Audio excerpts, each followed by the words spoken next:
Your reality is not as solid as you think. It feels fixed because you keep waking up inside the same assumptions, reacting to the same evidence, and calling yesterday's projection the truth. Neville Goddard's most dangerous teaching was not that you can imagine something beautiful. It was that imagination, when occupied correctly, becomes the invisible architecture of the world you call real. So today, we are not going to talk about wishing. We are going to talk about rebuilding reality from the only place reality can actually be rebuilt, the state of consciousness that is producing it. Most people who want to change their reality begin by attacking the surface of it. They change jobs, change cities, change partners, change routines, and rearrange the visible pieces of their life with enormous effort and genuine desperation. And for a time, it feels like something is shifting. The scenery is new. The names are different. The address has changed. But within months, sometimes weeks, the same emotional weather returns. The same arguments, the same financial pressure, the same inner collapse. Because nothing at the source was touched. This is the false strategy. This is renovation without reconstruction. You are repainting the walls of a house whose foundation has never been examined. You are changing the reflection in the mirror, while the face making it remains exactly the same. Every external adjustment you make without a corresponding internal shift is temporary by design, because the outer world does not produce your experience. Your inner state produces your experience, and then projects it outward as the world you see. Listen carefully. The reason your reality keeps reassembling itself into familiar pain is not because the world is stubborn. It is because you are, not in the way that implies cruelty or blame, but in the most mechanically precise way possible. The subconscious does not argue. It does not negotiate. It simply continues to reproduce what it has been given as its dominant instruction. And if that instruction has not changed, neither will the world it generates. This is where the false strategy collapses under its own logic. You cannot fix a projection by editing the screen. Before we go any further, I need you to do something unusual for a moment. I need you to stop watching this the way you watch most content, passively, collecting ideas, nodding, and moving on unchanged. What is being offered here is not information for its own sake. It is an invitation to examine something that most people spend their entire lives avoiding. The specific set of assumptions you are currently holding about yourself, about other people, and about what is possible for you, because those assumptions are not neutral. They are active.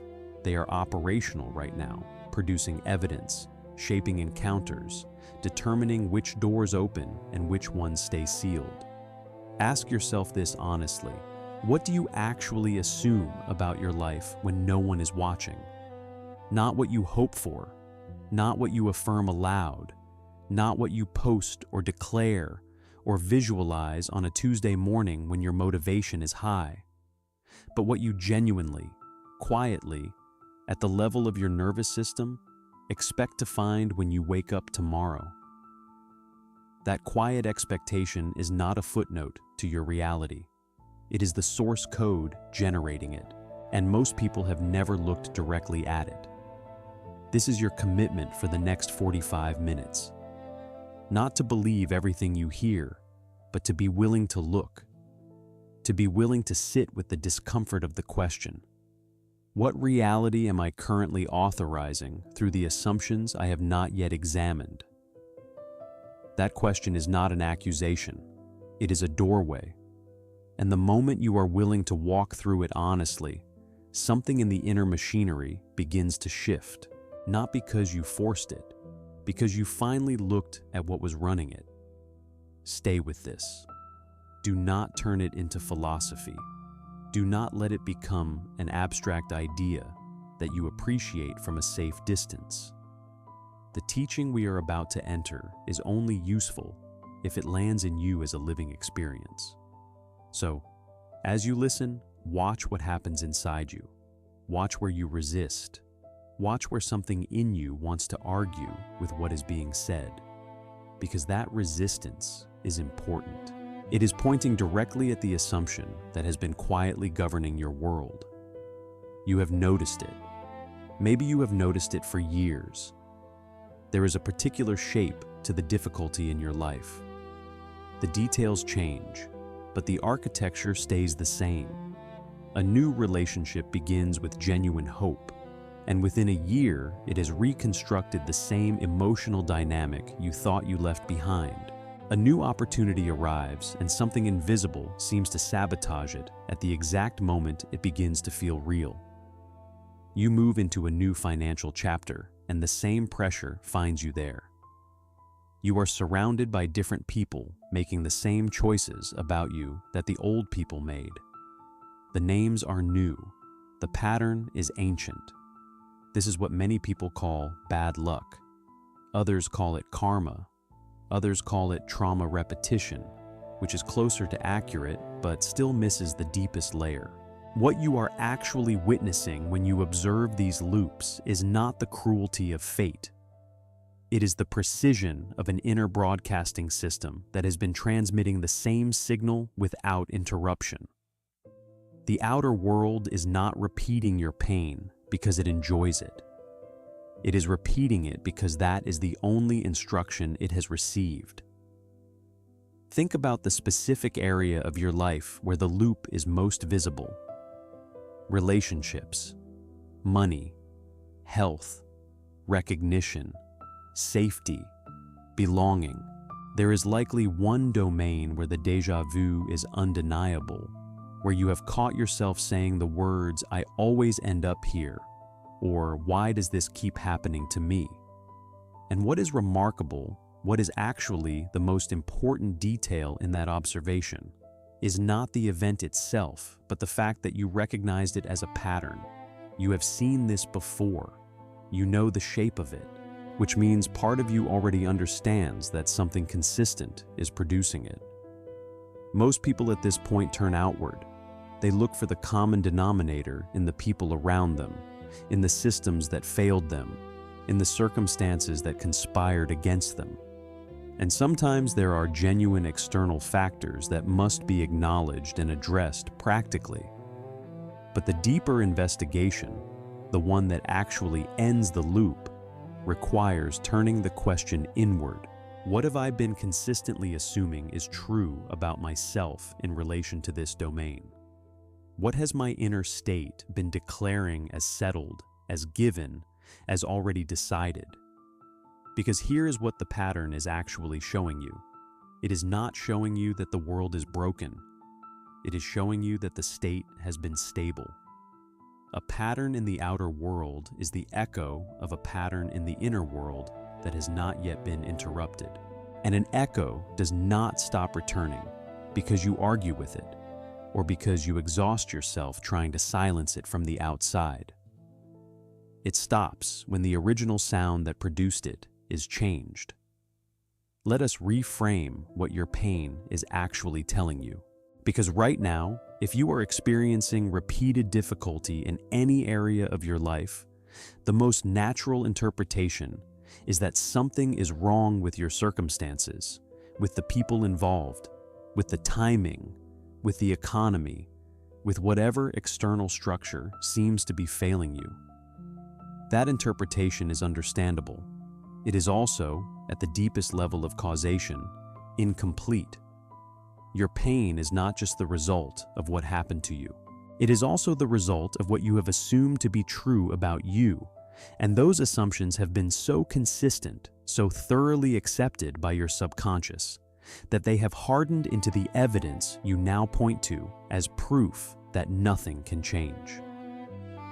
This is a critical distinction. There is a difference between what caused an event and what is sustaining its echo. Something painful may have happened to you that you did not cause, did not choose, and did not deserve. That is real. That deserves acknowledgement and compassion. But the state of consciousness that formed around that event, the assumption about yourself that crystallized in response to it, the inner identity that was quietly built from its wreckage. That state has been operating since then as an independent engine, producing new evidence, attracting new confirmation, rebuilding the same emotional architecture in new locations. The goal here is not to shift from helplessness into blame. That would be exchanging one prison for another. The goal is to move from helplessness into curiosity, to look at the evidence your life is currently producing and ask, not with shame, but with genuine inquiry, what inner assumption is coherent with this evidence? What state of consciousness would naturally generate this particular pattern? Because if the state produced the evidence, and the state exists within consciousness, then the state can be changed within consciousness. That is not wishful thinking. That is the most empowering mechanical fact available to you. Neville Goddard taught that the conditions of your life are the outpicturing of the sum total of your beliefs about yourself and the world, not some of your beliefs, the sum total. Which means the evidence you are looking at right now is not random. It is accurate. It is the precise report of what your inner state has been declaring as true. And the moment that reading becomes clear to you, something shifts. Because what was once interpreted as a verdict becomes visible as a symptom.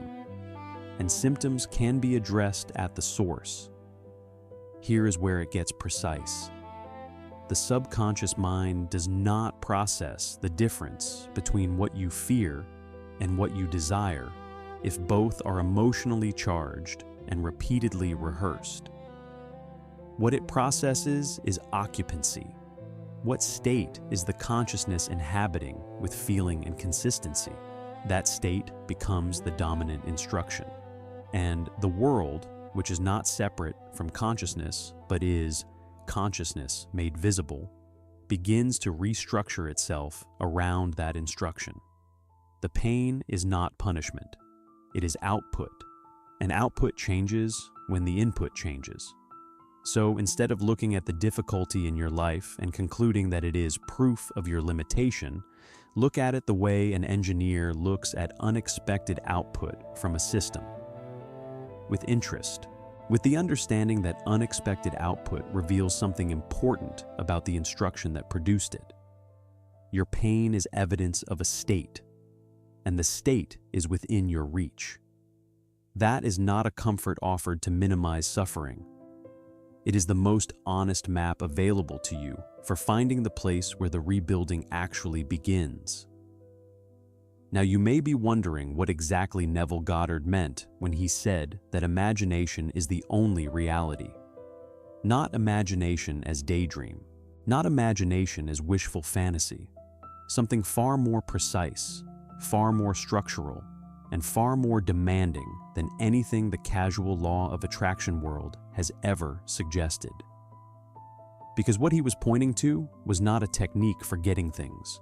He was pointing to the fundamental nature of what reality is and what the human being's relationship to it actually is.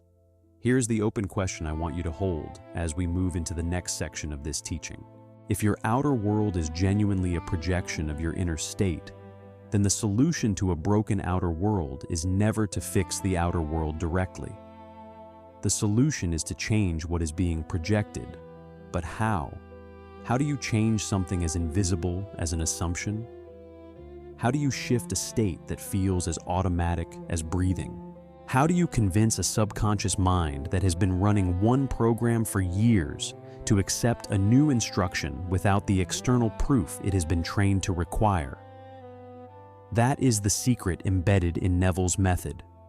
And it is a secret not because it was hidden, but because it contradicts everything the conditioned mind believes about how change works.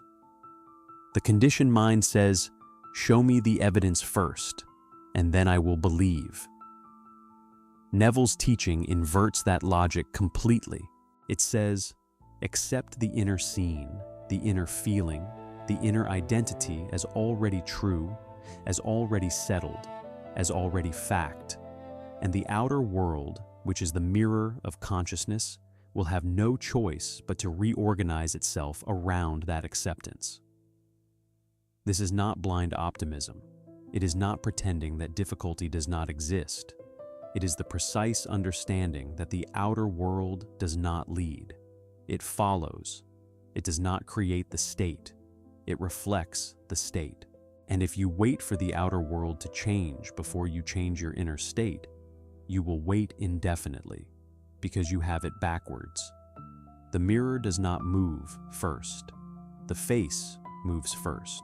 So, stay with this question. What would it feel like, genuinely feel like, not to hope for something, but to know that something has already shifted within you? What would your body feel like in that state?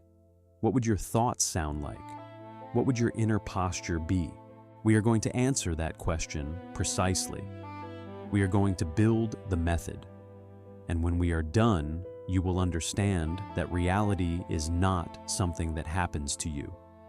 It is something that is continuously being built by you from the inside out, through the invisible architecture of assumption. Let us lay the foundation clearly. Imagination, as Neville Goddard used that word, is not decoration. It is not the creative hobby of optimistic people. It is the primary reality-generating faculty of consciousness. It is the place where the blueprint is drawn before the structure appears. Every condition, every relationship, every recurring event in your life began as something internal before it became something external, not as a vague wish, but as an occupied state, a felt assumption, an inner experience that the subconscious accepted as real and then set about manifesting in the only language it knows, which is the language of experience. This is what separates Neville's understanding from the popular version of manifestation that floods most spiritual spaces. Most manifestation teaching is essentially demand-based. You write down what you want, you visualize it, you repeat affirmations, and you wait for the universe to deliver it as though placing an order with a cosmic fulfillment center. That approach treats consciousness as a customer and reality as a store. Neville's understanding is structurally different. In his framework, consciousness is not the customer. It is the manufacturer. And imagination is not the ordering system. It is the production facility. The difference between fantasy, visualization, and assumption is where this teaching becomes precise and demanding. Fantasy is imagination without belief. You visit a pleasant mental image, enjoy it briefly, and return to the assumption that it is not real. Fantasy is imagination in tourist mode. It passes through without changing residency. And because the subconscious registers depth of belief, not surface imagery, fantasy produces nothing. It is a mental vacation that leaves the inner machinery unchanged. Visualization, as most people practice it, is one step closer, but it still maintains an inner distance.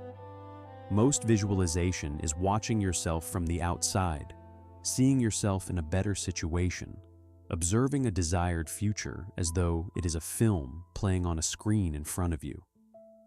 That distance, that observer position, is the precise gap that prevents it from becoming causative. The subconscious responds to experience from within, not observation from without. Watching a fire does not make you warm. Standing inside it does. Assumption is the third state, and it is the only one that functions as an actual cause. An assumption is not a thought about what you want. It is a thought from within what you want, from within the state of having it, being it, living it. When assumption is active, the inner scene is not visited. It is inhabited. The felt sense of the desired state is so thoroughly occupied that the imagination begins to produce the same signals that genuine experience would produce. The subconscious cannot distinguish between a vividly felt inner experience and a physically lived one. That is not metaphor. That is the mechanism. So, when Neville said that imagination creates reality, he was not encouraging people to fantasize more enthusiastically.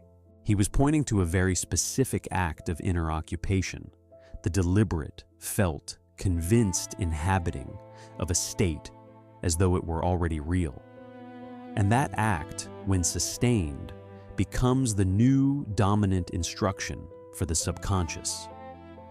The subconscious, which is the builder and not the architect, then takes that instruction and begins reproducing it in the outer world, not because it is obeying a law of attraction, but because consciousness and its projection are not two separate things. They are one continuous system. The inner and the outer are not cause and effect. They are the same event at different levels of visibility. This is where the teaching demands something uncomfortable, because inhabiting a desired state before seeing its evidence requires overriding the reactive mind. The reactive mind is the part of you that continuously scans the outer world for confirmation of what it already believes. It is the part that says, "But look at my bank account. But look at what they said. But look at what has happened every other time." The reactive mind is loyal to the visible. And as long as you allow the visible to determine your inner state, the visible will never change, because you are using the effect to confirm the cause, and then calling the cause impossible to change. The central principle is this: you are not a passive receiver of reality. You are its active, ongoing, moment-to-moment author, not through effort or force, but through the state you persistently occupy within your imagination. Reality is not being delivered to you. Reality is being emitted by you. And the instrument through which it is emitted is the imagination operating as assumption. This is Neville's most important claim, his most precise contribution to the understanding of consciousness. And it is not a belief you need to adopt on faith. It is a hypothesis you can test by changing the inner state and watching what the outer world does in response. Within Neville Goddard's teaching, there are 3 specific practices that translate the central principle into operational method. They are living in the end, revision, and state occupancy. These are not separate techniques. They are 3 expressions of the same fundamental movement: the transfer of creative authority from the outer world back to the inner cause. And each one addresses a different layer of the inner machinery that must be reached in order for genuine rebuilding to begin. Living in the end is the first and most foundational of these practices. It is the deliberate decision to begin your imagination not from your current state, looking toward a desired future, but from inside the desired state, looking back at the present as though the transformation has already occurred. Not imagining what it will feel like to achieve something, imagining from within the feeling of already having achieved it. The distinction is spatial as much as temporal. It is the difference between standing outside a room and imagining what it looks like inside versus standing inside the room and knowing what it feels like to be there.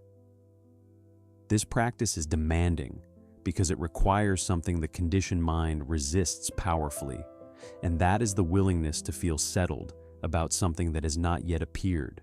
The conditioned mind insists that settlement is a response to evidence. You feel at peace when the situation resolves. You feel secure when the money arrives. You feel loved when the person returns. Neville's teaching reverses this completely. The settlement, the peace, the security, the love, those inner states are not the destination. They are the departure point. You begin there, and the outer world reorganizes itself around the departure point you have chosen. Revision is the second practice, and it may be the most psychologically powerful of the 3. Revision is the deliberate reconstruction of a past event within the imagination, replacing the version that produced pain with a version that would have produced the desired outcome. Not to deny that something happened, but to interrupt the causal chain that the memory has been sustaining. Because a memory is not an inert record. A memory, when revisited with feeling, generates the same inner state it originally produced. And that state continues to function as an active instruction for the subconscious, continuing to attract and generate evidence that is consistent with its emotional signature. When you revise a memory, you are not lying to yourself. You are exercising the imagination's actual function, which is to determine which inner states become dominant. By deliberately reoccupying a past event from within a more expanded, more empowered, more resolved version of it, you begin to dismantle the emotional instruction that the original memory was sustaining. The subconscious, which does not timestamp experience, begins to receive a new instruction from that territory. And over time, the outer world, which was reflecting the old instruction, begins to restructure itself around the new one. State occupancy is the continuous practice that underlies both of the others. It is the understanding that you are always in a state.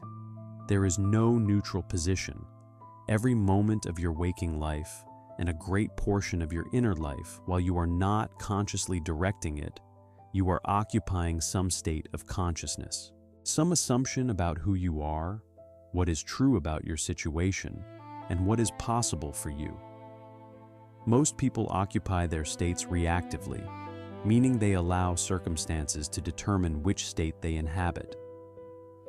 Neville's teaching asks something completely different. It asks you to become deliberate about the state you occupy, to choose it before seeing external evidence for it, to maintain it through the inner authority of imagination, rather than the outer permission of circumstance. What this means practically is that the work is not a scheduled event. It is not a 10-minute visualization practice that you perform and then return to your reactive state for the rest of the day. State occupancy is the understanding that every moment is a creative act. Every moment of assumption is either reinforcing the old reality or installing a new one. Every time your imagination defaults to the feared outcome, you are broadcasting that signal. Every time you deliberately return to the fulfilled state, you are changing the instruction. The practice is continuous, and its effectiveness is directly proportional to the depth and consistency with which the new state is inhabited. Together, these three practices, living in the end, revision, and state occupancy, form the complete method that Neville's teaching offers for rebuilding reality. They are not magic rituals. They are not supernatural interventions. They are precise adjustments to the inner machinery that generates the outer world. And the reason they work, when they work, is not because the universe has been petitioned or pleased. It is because the inner state that was producing one set of results has been genuinely replaced by a state that is coherent with a different set of results.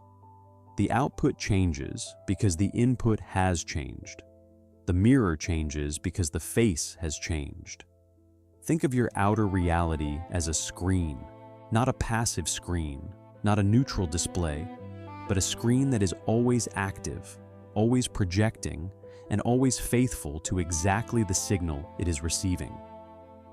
The screen does not editorialize. It does not improve the signal. It does not add meaning or subtract possibility.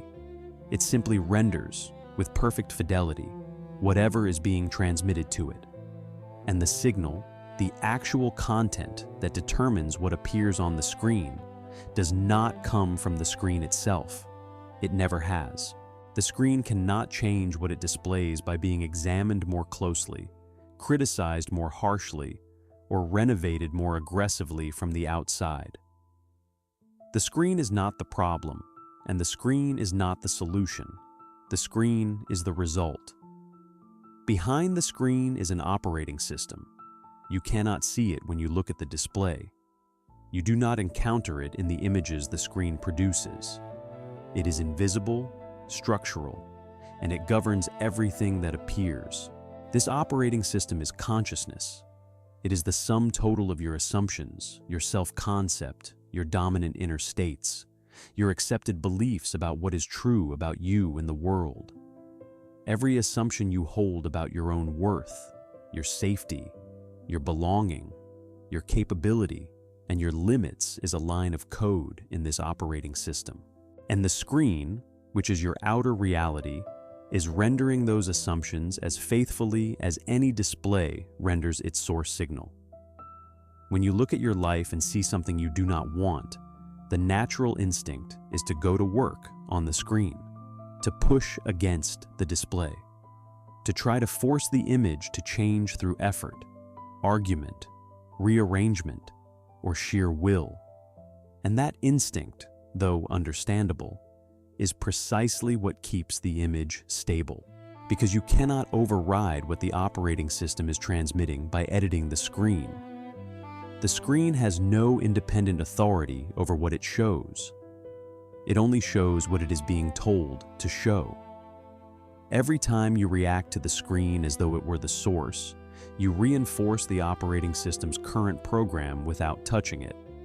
You have added another reaction to the projection without changing the projection's origin. Now think about what actually changes the display, not willpower applied to the screen, not argument with the image, not the sustained effort of rearranging what is already rendered. What changes the display is a change in the signal, a change in the source code, a change in the operating system's dominant instruction. And that instruction is not written in the language of logic or effort. It is written in the language of felt assumption. It is written by what you accept as true at the level of identity, at the level of what you experience yourself to be, before the world gives you permission to be it. This is why Neville's method is not a productivity system. It is not a discipline of forcing new behaviors. It is an operating system update. It is the deliberate, felt, inhabited acceptance of a new identity, a new assumption, a new inner scene, so thoroughly that the operating system registers it as the new dominant instruction. And when that instruction changes, the screen has no choice but to change with it. Not because the display was fixed from the outside, because the signal being sent to it is now different. The broken screen is not broken because the world hates you. The broken screen is broken because the signal it is faithfully rendering has a fracture in it. There is an assumption of limitation, an assumption of unworthiness, an assumption of danger or scarcity or unlovability running at the level of the operating system, and the screen is doing exactly what it was designed to do, which is to show you what is being transmitted. This is not a comfortable realization, but it is the most useful one available, because a broken signal can be repaired, an operating system can be updated, the source code of consciousness can be rewritten, not by the world outside you, by the imagination operating as assumption within you. Here's the essential shift. You have been treating the screen as the enemy. You have been studying the images it produces with frustration and fear, collecting evidence from it that confirms why things cannot change. But the screen is not the enemy. The screen is the most precise feedback system you have. It is showing you, in real time, what the operating system is currently transmitting. And when you learn to read it that way, not as verdict, but as diagnostic information, you stop fighting the projection and start addressing the projector. That is the shift from the outside world to the inner cause. That is the moment the rebuilding actually begins. The light that rebuilds the screen does not come from outside the system. It comes from the operating system being updated at the level of its deepest instruction. And you are the only one who has access to that level. Not your circumstances, not other people, not the past. You, the consciousness that is generating the display, is yours. The imagination that writes the source code is yours.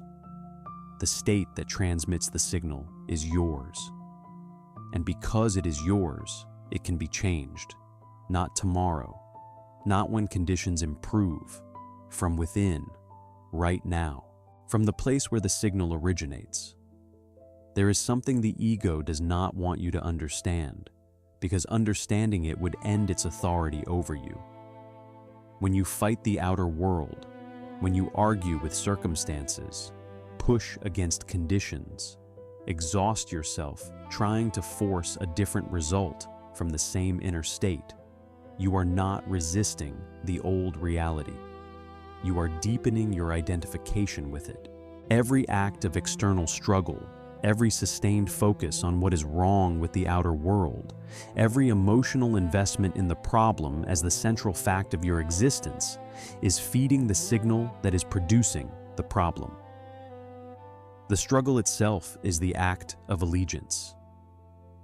Think about what happens in the body when you focus intensely on what you do not want. The nervous system generates the same physiological response it would generate if the unwanted thing were actually present and threatening.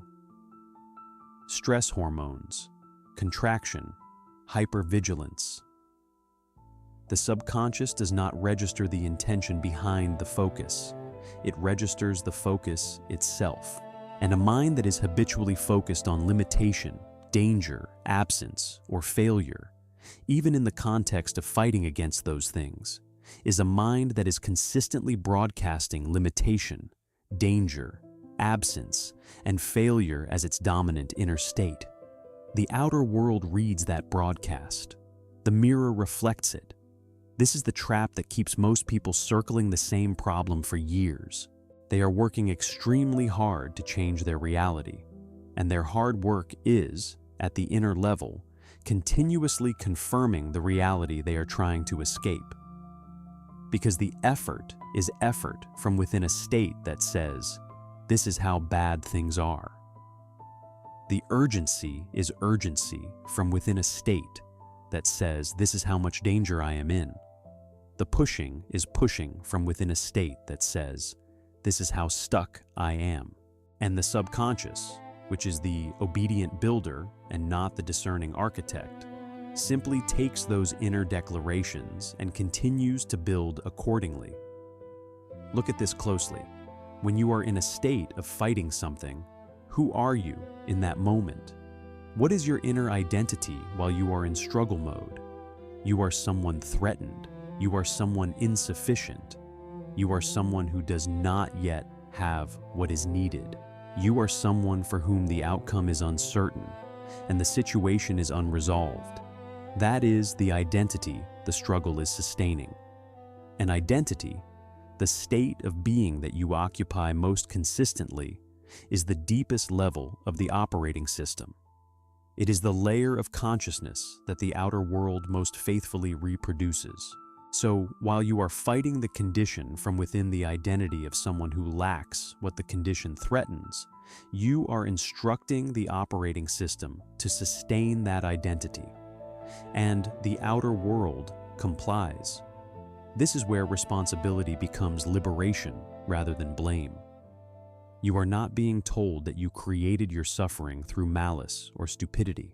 You are being shown that the mechanism through which suffering sustains itself is operating beneath your awareness, and that mechanism responds to inner state, not outer action. The moment you understand that struggle from within the old identity reinforces the old identity, you have the information you need to stop. Not to stop caring, not to stop taking practical action where action is called for, but to stop the specific act of pouring your consciousness into the problem as though it were more real, more powerful, and more authoritative than the consciousness that is generating it. The old identity is not who you are. It is a state you have been persistently inhabiting. It is an assumption that is calcified through repetition into something that feels like identity. The person who always struggles financially does not have a financial problem. They have a persistent assumption about themselves in relation to money that the outer world has been accurately reflecting. The person who always ends up alone does not have a relationship problem.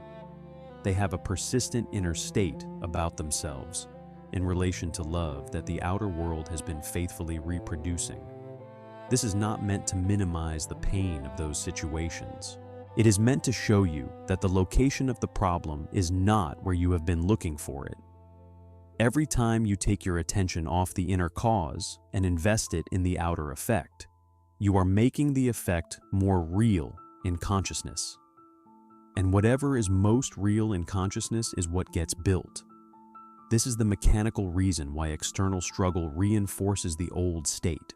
Not because effort is wrong, not because action is unnecessary, but because effort and action without a corresponding inner shift are being performed from within the old identity. And the old identity is the instruction that the subconscious is following. The action changes the furniture. The identity builds the house. So the question is not how do I fight harder? The question is not how do I fix the outer world more effectively? The question is, what identity am I operating from while I am doing all of this? Because if the identity has not changed, the world it generates will not change. The fighting will be real, the effort will be genuine, the exhaustion will be earned, and the result will be the same architecture, wearing a slightly different face. Now we reach the actual method, and I want to be precise here, because this is where most teachings become vague at exactly the moment when they should be most specific. Rebuilding reality from within is not a single dramatic moment of illumination. It is an operation, a structured, deliberate, repeatable inner process through which the old signal is interrupted and a new one is installed. Let us move through it step by step. The first step is selection. Before you enter any inner scene, you must select the end you intend to occupy. Not a general desire, not a vague improvement, but a specific, defined state. What would it feel like to be the version of you for whom this specific situation has already resolved? Not what would the outer world look like from a distance, but what would the inner world feel like from within? The selection must be precise because the subconscious responds to specificity. A specific inner scene generates a specific signal. A vague wish generates noise. Decide exactly what state you are moving into before you enter it. The second step is entrance. This is the act of physically settling the body, quieting the reactive mind, and deliberately stepping inside the selected state. Not imagining it as something you are approaching. Stepping inside it as somewhere you already are. This often works best in the hypnagogic state, the threshold between waking and sleep, when the conscious mind's resistance is reduced and the subconscious is most receptive. But it is not limited to that window. Any moment of genuine inner stillness is a doorway. The key is that you are not observing the desired state. You are inhabiting it. You are thinking from within it, feeling from within it, and allowing it to be the entirety of your inner experience in that moment. The third step is naturalness. This is the quality that determines whether the inner experience will take root or dissolve. The desired state must feel natural within the imagination, not forced, not performed, not strained. If it feels like you are gripping the image, if there is urgency or desperation in the inner scene, that urgency is itself an inner state that is being broadcast. The signal being sent is not abundance or love or resolution. It is wanting, which is the state of not having.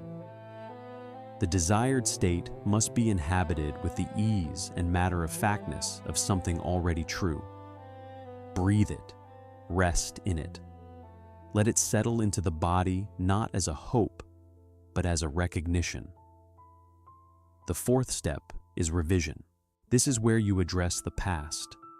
After occupying the new state, identify one or more memories that have been sustaining the old assumption.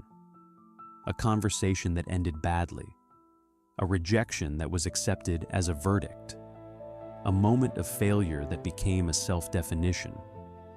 Revisit that memory within the imagination, and this time, from within the new state, rewrite it.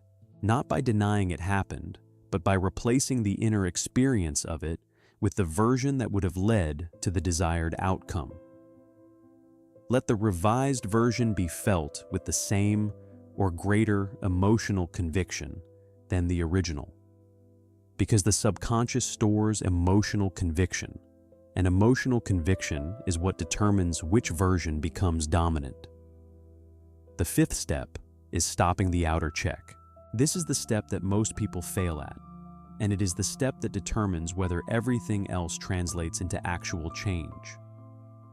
After performing the inner operation, the conditioned mind will immediately want to go to the outer world for confirmation.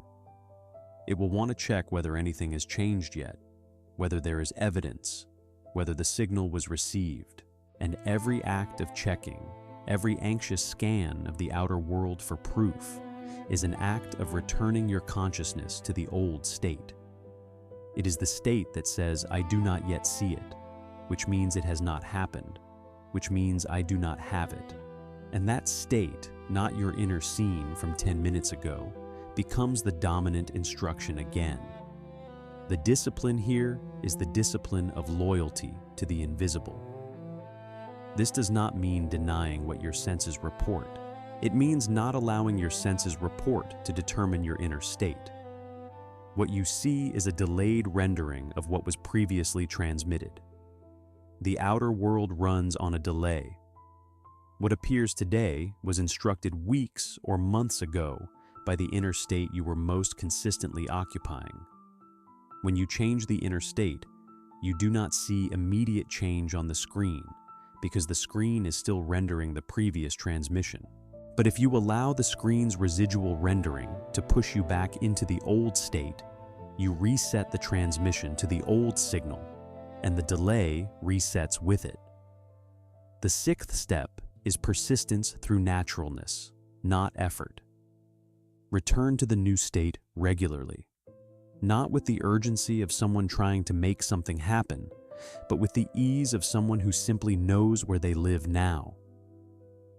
The new identity is not a destination you are working toward. It is a residence you have chosen. Every time you return to it, you are reinforcing its occupancy at the level of the subconscious. Every time you rest in the feeling of the fulfilled state, you are deepening the new instruction. The persistence is not grinding. It is the natural habitation of someone who has made a choice about their inner address and keeps returning home. The seventh step is living from the new state. This is the full expression of the method. After the formal inner operation, the state you practiced within the imagination should begin to inform your outer behavior, not through forced pretending, but through the natural expression of someone who inhabits that identity. How does the version of you who already has this move through the world? How do they speak? How do they respond? What do they notice? What do they stop feeding attention to? Living from the new state is the bridge between the inner operation and the outer world's response. It is the state being expressed in real time, which strengthens the signal and speeds the translation from inner instruction to outer manifestation. Now I want to address directly what is already happening for some of you. You have been here before. You have tried inner work. You have visualized, you have affirmed, you have done the practice, and you looked at your outer world afterward and saw the same thing, the same bank account, the same silence from the person you hoped would reach out, the same door that did not open, and something in you concluded that the method does not work, or worse, that the method works for other people, but not for you. I want to address that directly, because the conclusion is wrong. but the observation behind it deserves a serious answer. The outer world does not update in real time. This is the most important mechanical fact about the relationship between consciousness and its projection. The world that you see right now is not the live rendering of your current inner state. It is the delayed rendering of the inner state you were most consistently occupying over the preceding period of time. The screen always runs behind the signal. The gap between a genuine inner shift and its visible outer expression is not evidence that the shift failed. It is the natural latency of a system that translates inner instruction into physical reality through time, through circumstance, through the movement of people and events and structures that take time to reorganize. Think of it this way: when you turn a ship's wheel, the ship does not change direction instantly. There is a lag between the command and the new heading. That lag is not evidence that the wheel is disconnected from the rudder. It is evidence that you are working within a system that has mass, momentum, and trajectory. The inner command has been given. The subconscious has received it. The outer world has begun to reorganize. But the physical world, with all of its mass and momentum, needs time to express the new instruction. The delay is not failure. The delay is physics. What most people do during the delay is the precise behavior that resets the command. They look at the outer world still showing the old rendering and conclude that the inner shift did not work. They return to the old state of doubt, fear, or resignation. And in returning to the old state, they overwrite the new instruction. The command to rebuild is replaced by the command to remain, and the delay resets. The practice was not ineffective. The interruption of the practice was what prevented the translation from completing. So the question you must ask during the delay is not whether the method works. The question is, am I maintaining the new state with enough consistency and depth to allow it to reach the outer world? Am I persisting through the silence of the delay with the kind of inner conviction that sustains the signal? Or am I using the outer world's silence as permission to abandon the inner shift? Because the moment you abandon the inner shift and return to the old state, you are no longer changing the signal, you are restoring it. Loyalty to the invisible is not spiritual bypassing. It is not pretending that difficult circumstances do not exist, or that nothing practical needs to be done in the world.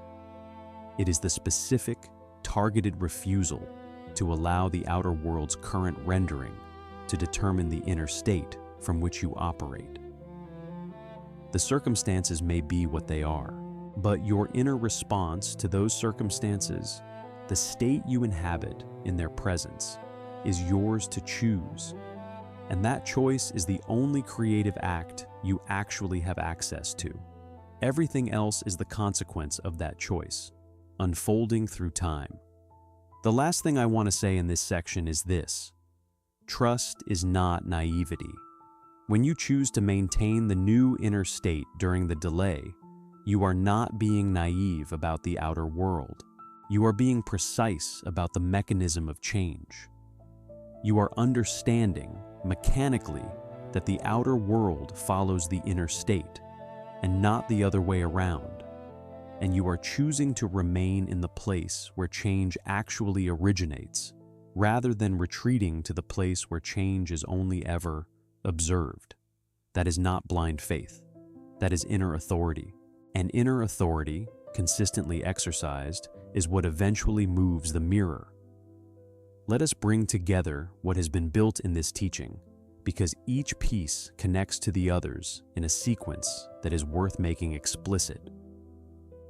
The outer world you see is not the cause. It is the display.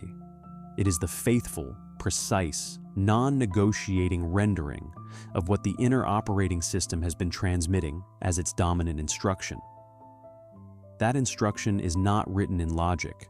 It is written in felt assumption, in the states you consistently occupy, in the self-concept you carry as your default inner posture, in the beliefs about yourself and the world that have been accepted so thoroughly that they no longer feel like beliefs. They feel like reality, but they are not reality. They are the instruction that is generating reality. Imagination is not decoration. Imagination is the faculty through which the operating system is written and rewritten. And the specific form of imagination that carries creative authority is not fantasy, and it is not detached visualization. It is assumption. It is the felt, inhabited, settled acceptance of a state as already true. When imagination operates as assumption, the subconscious receives it as fact. And the subconscious, which is the most faithful builder ever devised, begins to construct the outer world that is coherent with that fact. This is the mechanism. This is why Neville's teaching insists that the imagination is the only reality. Not because the physical world does not exist, but because the physical world is the echo of the imagination's dominant command. Revision is the method for addressing the past. Every memory you carry that sustains an old, limited, painful assumption about yourself is still operating as an active instruction. It is not an inert record. It is a living broadcast. And by revisiting that memory within the imagination and replacing its emotional signature with one that is coherent with the new identity, you interrupt the causal chain the memory has been sustaining. The subconscious updates its instruction. The outer world, which is responding to the instruction, begins to update its rendering accordingly. External struggle reinforces the old state. This is the counterintuitive truth that most systems miss entirely. When your attention is poured into fighting the outer world from within the identity of someone who lacks what the fight is about, you are deepening the subconscious conviction that the lack is real. The effort is real, but the effort is being deployed from within the old identity, which means the old identity is what gets strengthened. The only productive starting point for genuine change is a genuine inner shift that precedes external action, so that whatever action is being taken from within the new identity rather than from within the old one. The delay between the inner shift and its outer expression is not failure. It is the natural latency of a system that translates invisible instruction into visible physical reality through time. The practice during the delay is not louder effort or more frequent visualization. It is the quiet, grounded, persistent maintenance of the new inner state through the silence, through the absence of evidence, through the continued appearance of the old rendering, until the new instruction reaches full expression in the outer world. That persistence is not willpower. It is loyalty to the invisible cause over the visible effect. And throughout all of this, the one thing that must remain constant is the understanding of where you are in the system. You are not the screen. You are not the image. You are not the rendering. You are the operating system. You are the source of the signal. You are the consciousness that writes the assumption that becomes the inner state, that becomes the outer world. That is not a burden. That is not blame. That is the single most liberating truth available to a human being. Because it means that the place where change begins is not somewhere out there, behind a locked door, dependent on someone else's permission. It is here. It is now. It is within. Something has shifted in you during this teaching. I am not saying that to encourage you or to be generous with a compliment. I am saying it because that shift, however subtle, however small, is the beginning of the inner operation. Something in you heard the description of the operating system and recognized it. Something in you saw the pattern of the mirror and understood, perhaps for the first time with full clarity, that the mirror is not what needs to change. That recognition is not nothing. That recognition is the seed of the new identity. And here is where I want to ask something of you, not a passive response, an active declaration. Because the act of declaring an identity is itself an act of assumption. An assumption, as you now understand, is the act that writes the operating system. So I want you to go to the comments section right now, while this is still alive in you, while the new state is still close to the surface, and write these words: my reality is rebuilt from within. Write them not as a wish. Write them as a fact. Write them as a statement from the version of you who has already made the inner shift. Because the act of writing it, the act of declaring it from within the new identity, is itself the beginning of its installation. This is not a ritual for the sake of community engagement. This is an application of the principle. The identity you declare in public, with conviction, from within the state of someone who has understood and accepted the inner cause, is an identity that your subconscious begins to register as your new dominant instruction. The outer declaration reinforces the inner occupation, so write it. My reality is rebuilt from within. If you want to go further, add what specific area of your life you are now rebuilding. Write, my reality is rebuilt from within, and I am now rebuilding my abundance, my relationships, my peace, my health, whatever is most alive for you in this moment. Because specificity deepens the signal. A specific declaration is a specific inner scene made visible, and a visible declaration made with conviction carries the emotional weight of an assumption. Write it now. Read it back to yourself. Notice what happens in the body when you read it. That sensation is the new state responding. Every comment you see from others declaring the same truth is not just community. It is collective confirmation of the principle you have just been taught. It is evidence that the understanding is spreading, that more people are turning from the screen toward the signal, that more operating systems are being updated from within. Let your declaration join that. Let your words be the outer expression of an inner shift that has already begun. But I want to be honest with you about what this comment will require. It will require that you mean it. Not perfectly, not with absolute certainty, but with genuine directional intent. That you are not writing it as a hope or a wish or a performance, but as a declaration from within the part of you that has heard this teaching and decided to move toward it. Because the power is in the declaration made from within the state, not from outside it. So, before you write, take one breath. Let the new state settle. Find the version of you that already understands that reality is built from within, and write from there. Because identity declared from within the new state is not a sentence in a comment box.